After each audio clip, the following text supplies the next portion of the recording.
1995 ನಂತರ ಪ್ರಾರಂಭವಾದ ಶಾಲೆಗಳಿಗೆ ಅನುದಾನಕ್ಕೆ ಆಗ್ರಹಿಸಿ, ಶಾಲೆಗಳಿಗೆ ವಿಧಿಸಿದ ಷರತ್ತುಗಳನ್ನು ಸಡಿಲಗೊಳಿಸಲು ಮತ್ತು ಕನ್ನಡ ಶಾಲೆಗಳ ಸಬಲೀಕರಣ ಕಾಯ್ದೆಗೆ ಆಗ್ರಹಿಸಿ ಆಗಸ್ಟ್ 19, 2025 ರಂದು ಫ್ರೀಡಂ ಪಾರ್ಕ್ನಲ್ಲಿ ಬೃಹತ್ ರಾಜ್ಯ ಮಟ್ಟದ ಹೋರಾಟ.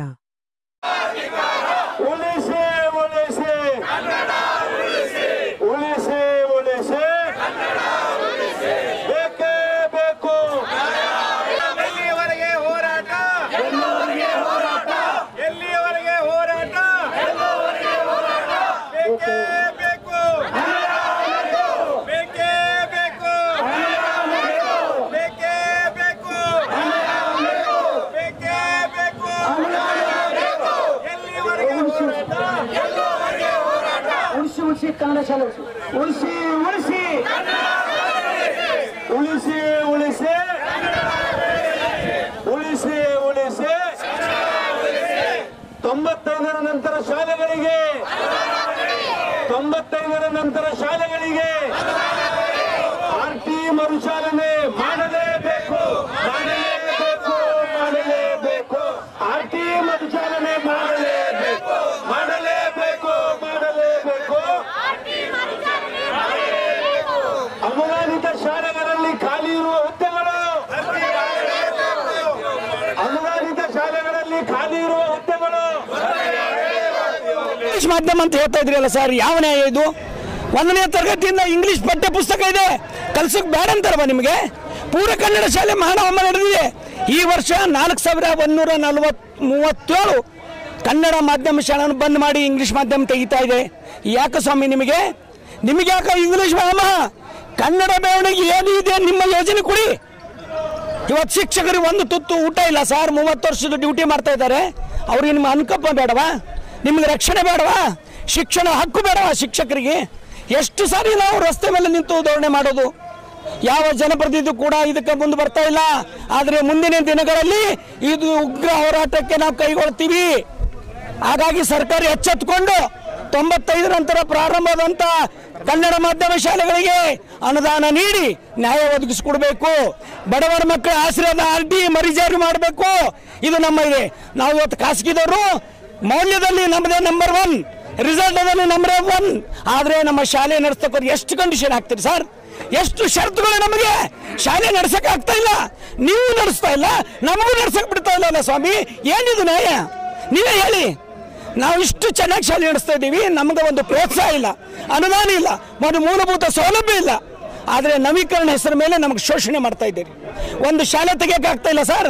ಒಂದು ಶಿಶು ಮಂದಿರ ನಾವು ಇವತ್ತಿನ ಪರಿಸ್ಥಿತಿಯಲ್ಲಿ ಸರ್ಕಾರದ ನಿಯಮಗಳಲ್ಲಿ ಶಿಶು ಮಂದಿರ ತೆಗೆಯೋಕ್ಕಾಗ್ತಾ ಇಲ್ಲ.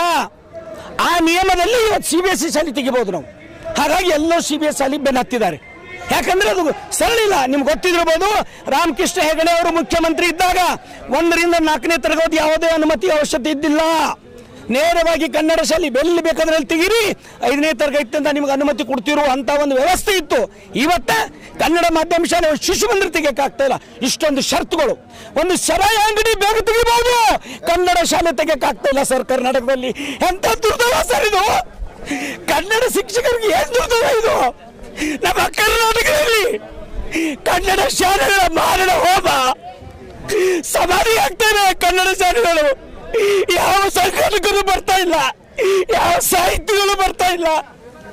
ಸತ್ತಾ ಇದೆ ಕರ್ನಾಟಕ, ಸಾಹಿತ್ಯ ಇದೆ ಕರ್ನಾಟಕ. ನಾವೆಲ್ಲರೂ ಸತ್ತು ಬಿಡೋಣ. ಇಷ್ಟೊಂದು ಮೋಸ ಇದೆ ಸರ್ ನಮಗ ಶಾಲೆ ನಡೆಸೋರಿಗೆ. ನಾವು ಭಿಕ್ಷೆ ಬೇಡಬೇಕಾ ಸರ್ಕಾರಕ್ಕೆ? ನಾವು ಭಿಕ್ಷೆ ಬೇಡಿ ಕೊಡ್ಬೇಕಾ? ಪಾಠ ಮಾಡೋದು ಬಿಟ್ಟು ರಸ್ತೆ ಮೇಲೆ ಯಾರು ನಮ್ಮ ಸಮಸ್ಯೆ ಬಗ್ಗೆ ತಿಳಿತಲ್ಲ. ಎಲ್ಲ ಇಂಗ್ಲಿಷ, ಎಲ್ಲ ಕನ್ನಡ ಪರ ಸಂಘಟನೆಗಳ ಜೊತೆ ಮಾತಾಡಿದೀವಿ ಸರ್, ಯಾರು ನಮ್ಮ ಸಹಾಯಕ್ಕೆ ಬರ್ತಾ ಇಲ್ಲ. ಎಲ್ಲ ಸರ್ ಭಿಕ್ಷೆ ಬೇಡಿದೀವಿ. ಕನ್ನಡ ಸಂಘಟ ಕನ್ನಡ ಶಾಲೆಗಳು ಉಳಿಸಿರಿ, ಒಂದಿಷ್ಟು ನಮಗ ಗೌರವದಿಂದ ಬದುಕಲು ಕೊಡ್ರಿ ಅಂತ ನ್ಯಾಯಯುತವಾಗಿ ಇವತ್ತು ಬಂದು ಕೂತಿದ್ದೀವಿ. ಕಟ್ಟ ಕಡೆ ಔರಾದ ತಾಲೂಕಿನ ಗಡಿ ಭಾಗದಿಂದ ಬಂದಿದ್ದೀವಿ. ನಾವು ಸುಮಾರು 10,000 ಜನ ಸೇರ್ತಾ ಇದ್ದೀವಿ ಇವತ್ತು. ಆದರೆ ಜಿಲ್ಲಾಡಳಿತ ಬೆಂಗಳೂರದವರು ವಿನಂತಿ ಮಾಡಿಕೊಂಡ್ರು, ದಯವಿಟ್ಟು ಬಹಳಷ್ಟು ಸಂಘಟನೆ ಹೋರಾಟ ಇವೆ, ಇವತ್ತು ದಯವಿಟ್ಟು ಸ್ವಲ್ಪ ಜನ ಬನ್ನಿ ಅಂತ ಸಲಕ ನಾವು ಬಹಳ ನಿಯಮಿತವಾಗಿ ಬಂದಿದ್ದೀವಿ ನಾವು ಇವತ್ತು. ಆದರೆ ಕನ್ನಡ ಶಾಲೆ ಮಾರಣ ಹೋಮ ನಿಜವಾಗಲೂ ಇದು ದೇವರೇ ಕಾಪಾಡಬೇಕು, ಭುವನೇಶ್ವರಿನೇ ಕಾಪಾಡಬೇಕು ಕನ್ನಡ ಶಾಲೆಗಳಿಗೆ ಸರ್.